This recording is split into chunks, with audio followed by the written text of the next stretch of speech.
Qurani-Kərim gəlib şikayət eləyəcək. Görəsən nədən şikayət eləyəcək?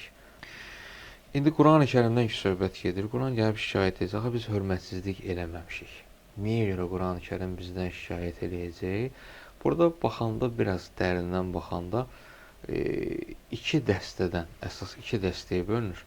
Biri Qurani-Kərimdən müxalif olanlardan şikayət eləyəcək.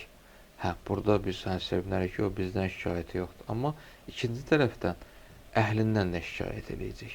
Görəsən nədəndir?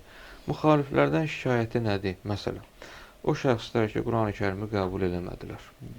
Və yaxud o şəxslər ki, gəldilər Peyğəmbər sallallahu aleyhə, kimə ki nazil olmuşdu Peyğəmbərə, ona sahir dedilər, divanə dedilər, sehirbaz, şair dedilər və s.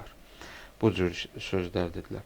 Və yaxud Qurani-Kərimin barəsində də ki, keçmişdəkilərin nə idi? Dastanıdır, uydurmalarıdır, əsatirul əvvəlindir. Və yaxud da dedilər ki, bəşər sözüdür.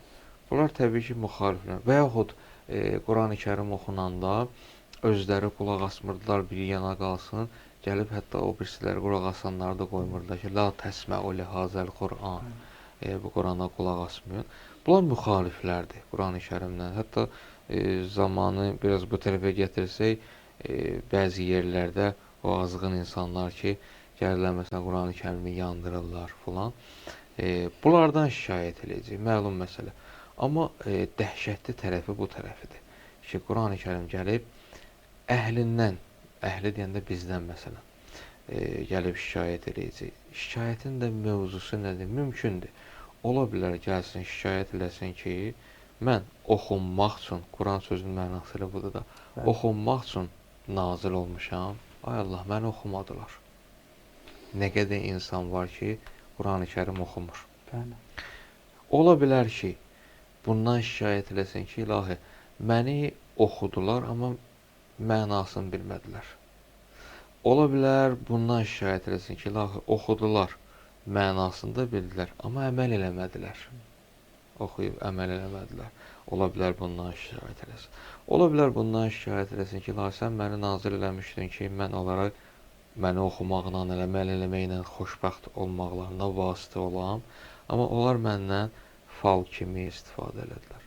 Sən məni nazil eləmişdin, onlar məni oxusunlar, amma onlar məndən belə deyək, gəlin köçürdəndə, qız köçürdəndə, nə bilim, əskər yola salanda ancaq belə deyək, tutdular xeyir işlərində filan.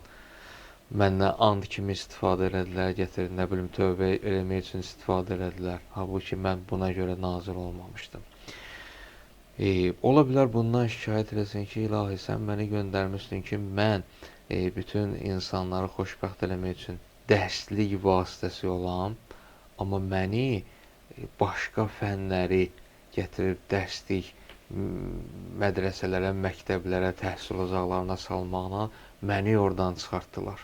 Bu günləri, məsələn, qərb nəşrimiz yoxdur. Şərqdə, yəni müsəlman ölkələrində, indi hamısında da olmasa, əksəriyyətində baxın, məktəb dərsliklərində əvvəl var idi. Amma indi Qurani-Kərim dərsliyi yoxdur. Və ola bilər Qurani-Kərimin şikayəti biri də bu olsun. Hər bir halda hər iki dəstənin ikisindən də şikayət edir. Bu insana biraz qorxudur. Amma qorxunun içərisində biraz da məsuliyyət var.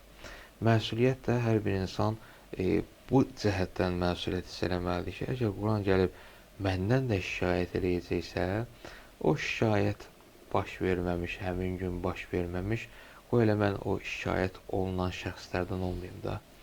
Qurani-Kərimi oxumağı, öyrənməyi, məsələn, hədisdə var, Həzrət Peyğəmbər sallallahu aleyhi buyurur ki, xayrukum mən təalləməl Qur'ana və əlləməhu.